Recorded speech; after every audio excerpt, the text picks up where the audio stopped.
a jolt and then you'll die.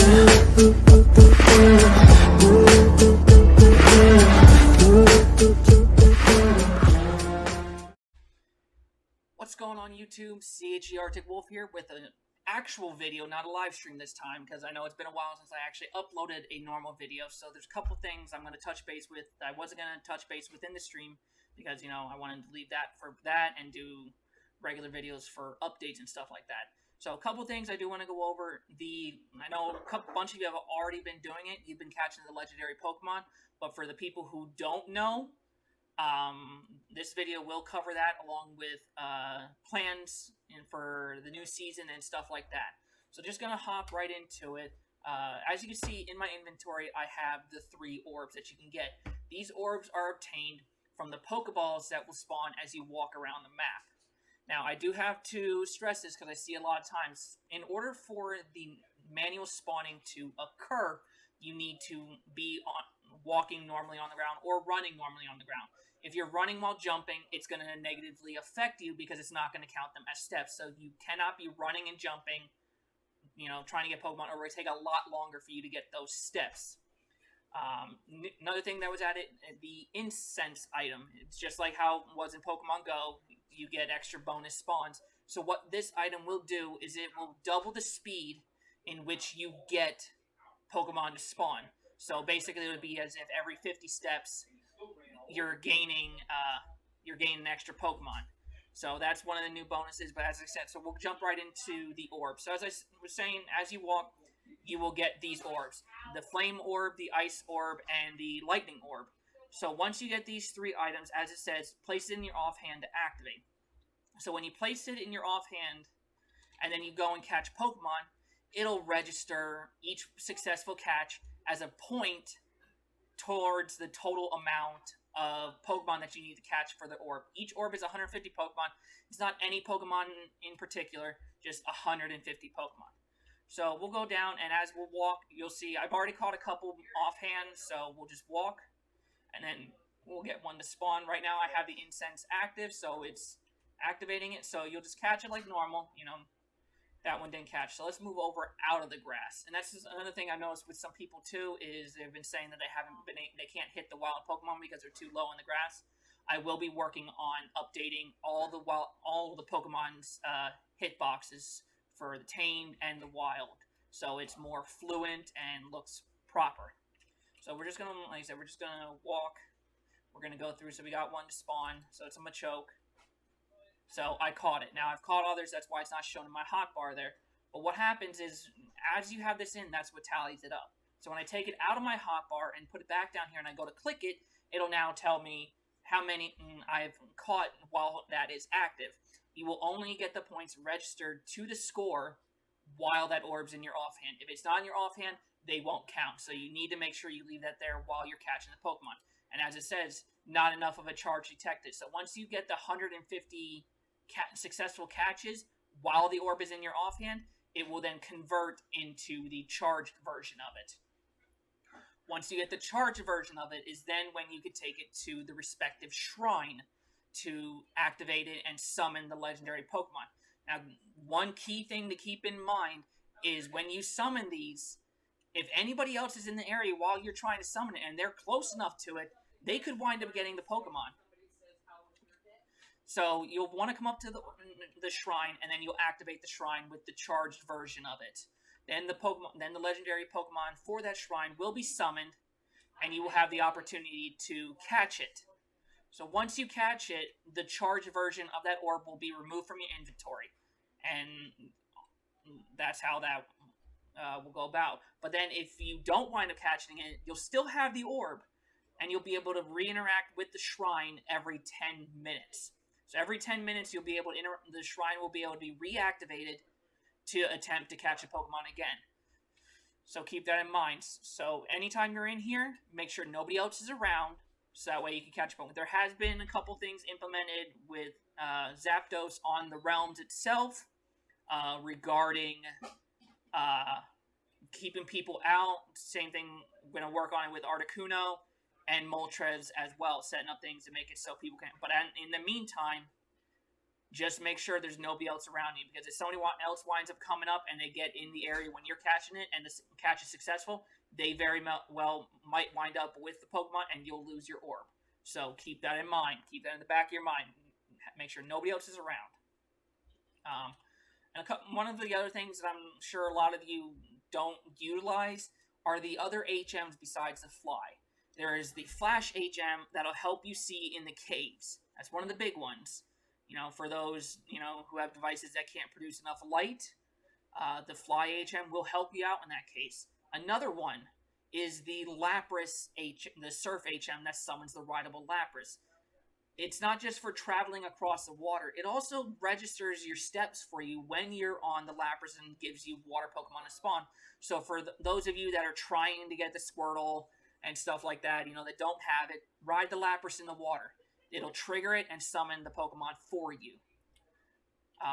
It'll summon the water type and run the water type spawning system. So remember that. It's not just for getting across the water and be done with it. It will trigger them, because in the fishing, you can't get a Squirtle. So just remember all those key facts. Those things have a use, and they have a very good use to them. On the lines of the HMs, one of the bigger changes that is happening, and I've already programmed it and tested it, is the item that all of you have gotten when you purchase your plot, the Go Home item. I have converted it into the Fly HM, so you will now have just the Fly HM that'll take you to each of the cities. And then on top of that, it'll also send you to your plot. And I have it set up in here. So the map will rotate as it normally does. But then when you get to the last one, it'll now show a new selection pointing to the top of the screen where the plots are off the map. So then when you click that, it will then kill you, providing you have a plot. You won't be able to do that unless you have a plot. So keep that in mind. You will no longer have the home item. It'll be combined in the map, so you're not having to take up 2 slots with 2 key items. So that will take effect in the next update. I also touched base in the stream a little bit about the health bars. The health bars was a new thing that I'm testing out. I'm going to see how well it works. I want to look at implementing different levels to the wild Pokemon depending on your badge level. So wild Pokemon that you encounter, depending on your badge, depends on how strong they will be. So that's something else I'm going to be working on with the topic of Season 2, because I've had people ask me about that as well. There is a map currently being designed by a very talented person that I met. He's designing the map for me. And once everything is done with that map, I will be then opening up the builder applications to start actual construction of the map. Game plan is to have that open by the end of this year for you guys. That's the game plan. Things could always change. But with that map will come Generation 2 on top of Generation 1. So a lot of stuff is in the works, a lot of behind the scenes stuff. Looking to add more reasons for people to use a Discord, looking at a currency system that people can get, earn currency in the Discord that they could then spend that money for certain things, realm-based, like they get up enough money that they could then, be in a video with me, and like getting featured in a video that I do, or like I said, gain rewards on the realm, like get a certain amount of currency and you could trade it in for Pokecoins. Just different odds and ends. Going to get some feedback on that at a later date. I can't stress enough how crucial being part of the Discord is. With you guys if you guys have issues on the realms, it allows us to deal with them a lot quicker than just trying to get help on my videos or posting in the club. You need to be part of the Discord, because that's your fastest way to get help for any issues that you have, as well as getting the information on how to do things.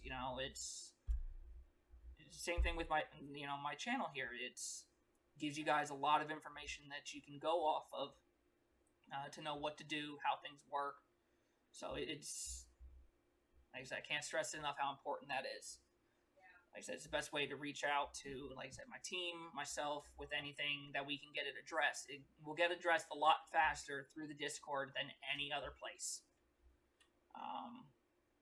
So yeah, those are just a couple of the key things that have been going on. There's little changes that get made to the map here and there, as far as functionality. Some gym functionality has gotten changed, with how they work and different stipulations with them, like working on changing where once you beat it, you can't re-enter until you prestige. And that's the other thing, with the prestiging and the Pokemon being able to level up to 100 in the first gyms, I have gone through and increased the health points of every single gym Pokemon, even their prestige, so that way you're not taking them out in a couple hits with a level 100. It makes it more of a challenge. Overall, I mean, the prestiging should be a challenge. So yeah, it's definitely. I'm steadily working on things. Like I said, the next biggest thing that I'm going to be doing, like I said, is updating the hit boxes for all the wild Pokemon. I'm going to spawn them all in a cage and go through each individual one and make sure that they are an appropriate size for that Pokemon. So that way you're not like trying to hit something in the grass, and because the hitbox is too small, you can't touch it. So I will be going through all that. That will take a little bit of time. But I'm going to push for all this stuff to be done within the next week or so, as far as updating those Pokemon. So yeah, but those are the quick little tidbits of information that I wanted to reiterate with you guys. I'm constantly going through the Pokemon files themselves, fixing little changes here and there, making sure they have, everything appropriate to what they're supposed to have. A couple biggest things was I found some of the Pokemon didn't have the ability to go from level 1 to 25 to level it up quicker, rather than using the very same thing as going the 10 level increments. So I fixed a couple of those.